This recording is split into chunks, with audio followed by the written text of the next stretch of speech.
Skittle-do, I said bim bop. Skittle-do, I said bim. Skittle-do, I said skid out and bop. Skittle-do, I said bim bop boom. Skittle-do, I said bim bop. Skittle-do, I said bim. Skittle-do, I said skid out and bop. Skittle-do, I said bim bop boom. When it comes to interpreting the book of Revelation, there are four main methods of interpretation.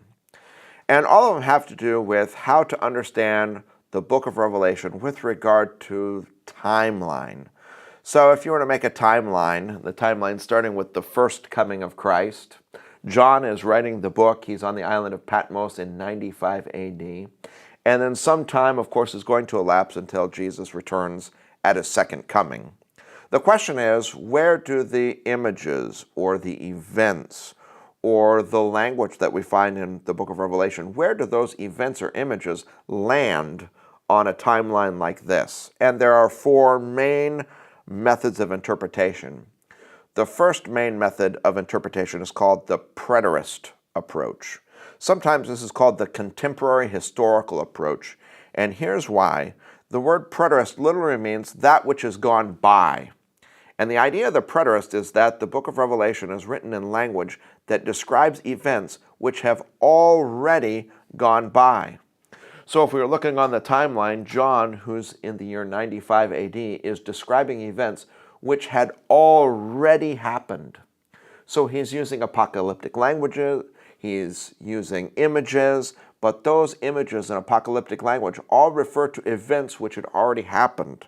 As an example, many preterists believe that the book of Revelation is describing the fall of the temple in Jerusalem in 70 AD. At any rate, by the time of John's writing, the preterists believe that the images in the book of Revelation and the events had already happened, so they are contemporary, but in the past. There's a second approach called the Historicist approach. And the Historicist approach is sometimes also called the continual historical approach. And the idea is that the book of Revelation lays out almost like a blueprint or roadmap of history, so that at the time of John's writing, perhaps he's contemporary with the first couple of chapters, but the book of Revelation is basically going to describe the time period between the first and second coming of Christ. So we would be maybe somewhere here in the middle. We find ourselves in the midst of chapter 13 and 14. Perhaps the Middle Ages would have been chapters 8, 9, and 10. But there are still some events which are future prior to the return of Christ. At any rate, the historicist sees the book of Revelation as though it's a blueprint for history moving forward, starting with John, moving toward the second coming of Christ. There's a third main method of interpretation. It's called the Futurist view of the book of Revelation.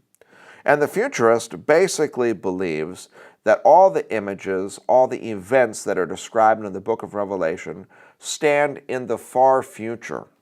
And they have to do with the events that will take place at the second coming of Christ. So, from John's perspective, he's not writing about anything that's happening in his time frame, although maybe from his perspective he hopes that the second coming of Christ will come soon, but rather he's thinking about what's going to happen in the future, and he gets a vision for the events that surround the second coming of Christ and what happens right after. And so even for us who stand somewhere here before the second coming of Christ, as we read the book of Revelation, this viewpoint would say that all the events haven't happened in the past, nor are they happening now. All the events regard some future events or circumstances that will happen at the time of Christ's return. There happen to be two different types of futurists. One type of futurist, and it has to do with whether or not what you think about chapters 2 and 3 and the letters to the 7 churches. The moderate future believes that actually there were 7 churches and the letters in chapters 2 and 3 were written to their event and circumstance. The extreme futurists tend to think that those 7 churches represent epochs throughout the time of the church age between the first and second coming of Christ, but that everything from chapter 4 onward is all about events about the second coming of Christ.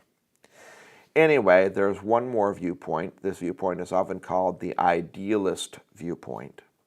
The Idealist viewpoint says that it's not so much that there are events that are being described, but rather principles or ideas that are being described with vivid language and imagery that describe the time frame between the first and second coming of Christ.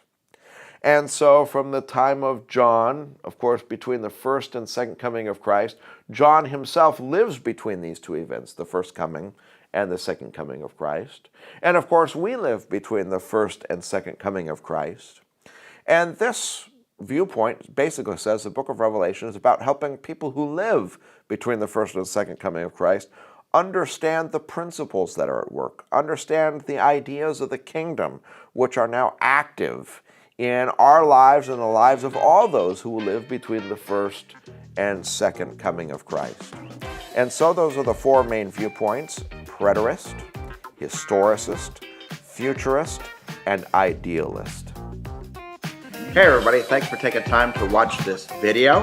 Hope you enjoyed it. If so, make sure to like, comment, share this on your social media feeds.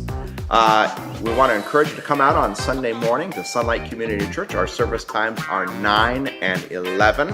And if you'd like to learn more about the book of Revelation and you enjoyed this video, I encourage you to go to our YouTube channel and you can watch these episodes from the beginning and see the entire series. Thanks so much.